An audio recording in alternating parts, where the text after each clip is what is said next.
नमस्कार। आज की इस विशेष चर्चा में आपका स्वागत है।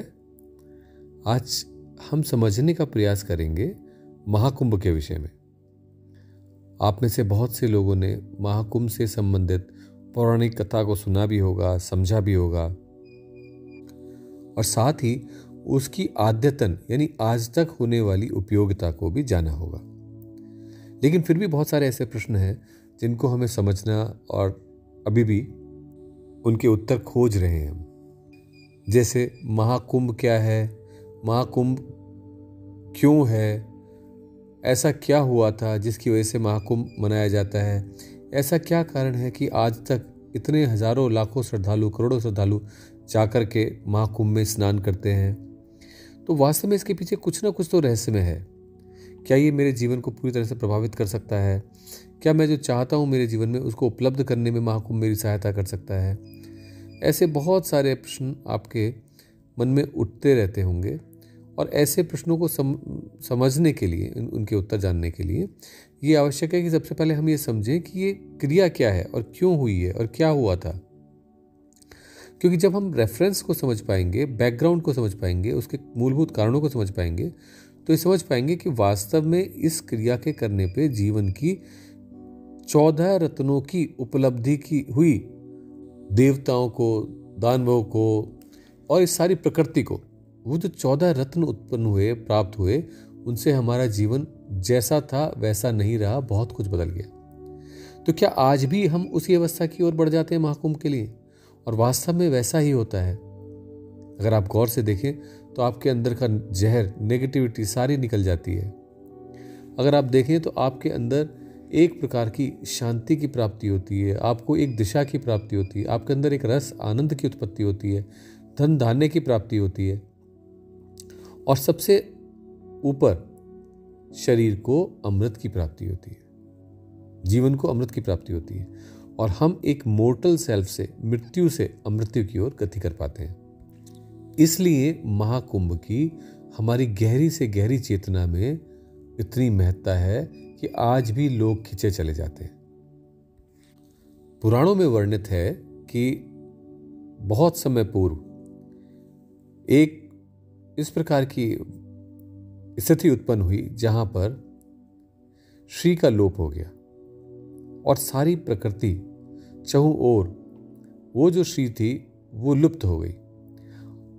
अब उसको प्राप्त करने के लिए अपने जीवन में ड्राइव ही जब खत्म हो जाए तो उस ड्राइव को प्राप्त करने के लिए फिर से मरता क्या ना करता, असुर और सुर देवता दोनों एक स्थान पर एकत्रित होने के लिए तैयार हुए, क्योंकि उनके पास कोई चॉइस नहीं थी इसके अलावा।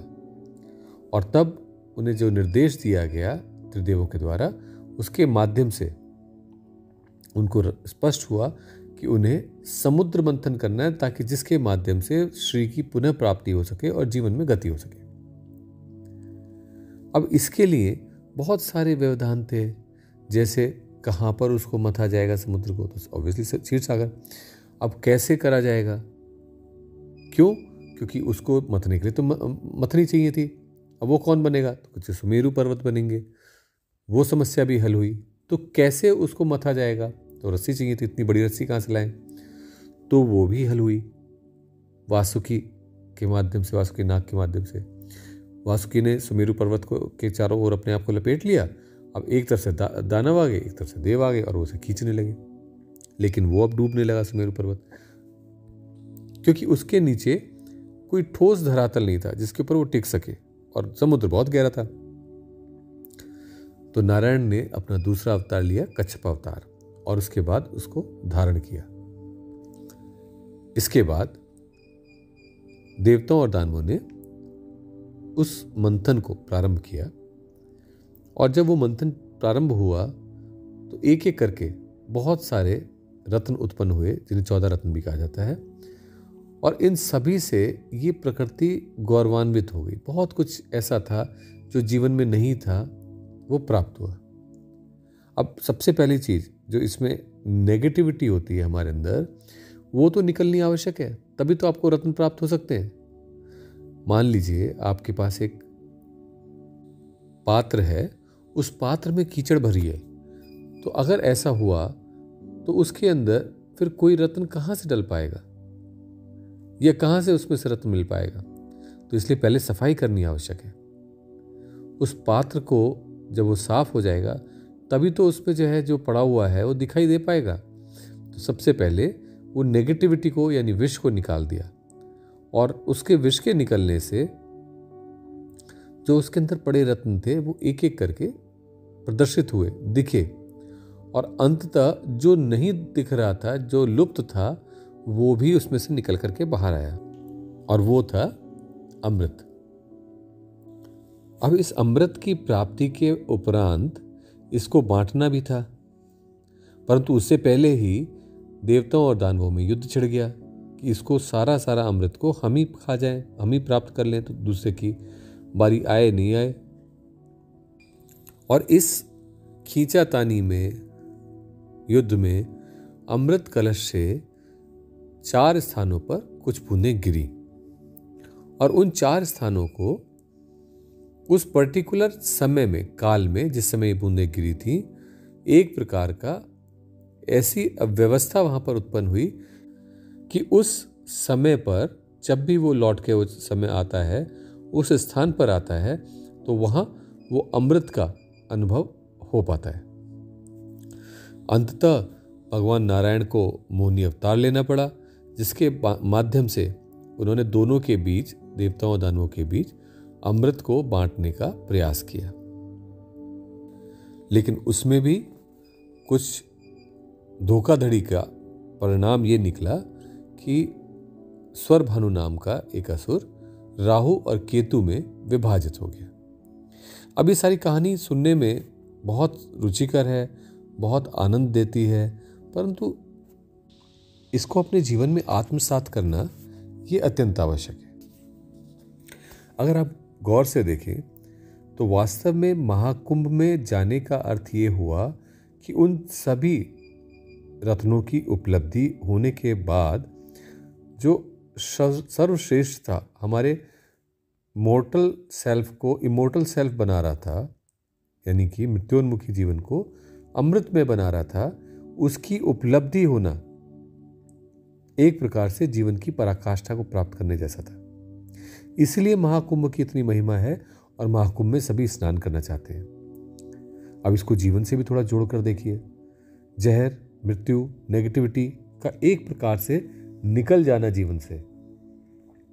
इसकी टेक्निक्स को हम अगली बार चर्चा करेंगे, लेकिन इस बार हम ये समझने का प्रयास कर रहे हैं थोड़ा थोड़ा, मोटा मोटा, ताकि सरल हो सभी के लिए समझने के लिए, कि ये जो रत्न निकले ये वास्तव में हमारे जीवन में उत्थान के 14 सोपान हैं, स्टेप्स हैं, 14 स्टेप्स हैं, जिनके माध्यम से एक एक करके हम जीवन में और गहरे और उत्तम अवस्था तक पहुंचते चले गए।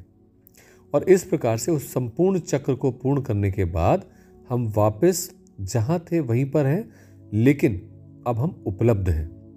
तो 2 प्रकार का जीवन इसमें संभव हो पाता है।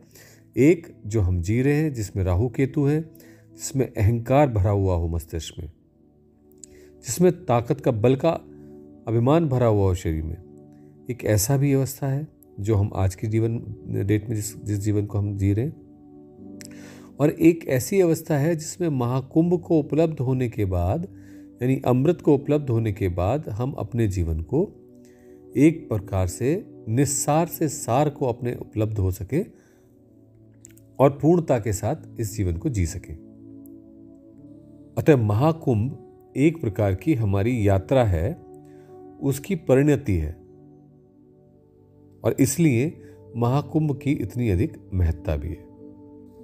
तो प्रयासरत होइए कि इस महाकुंभ को अनुभव कर सके, अंदर भी और बाहर भी। बाहर तो आप जाकर के स्नान कर सकते हैं प्रयागराज में, और अंततः भी इसको आप अनुभव कर सकते हैं अपने साधना और समझ के माध्यम से।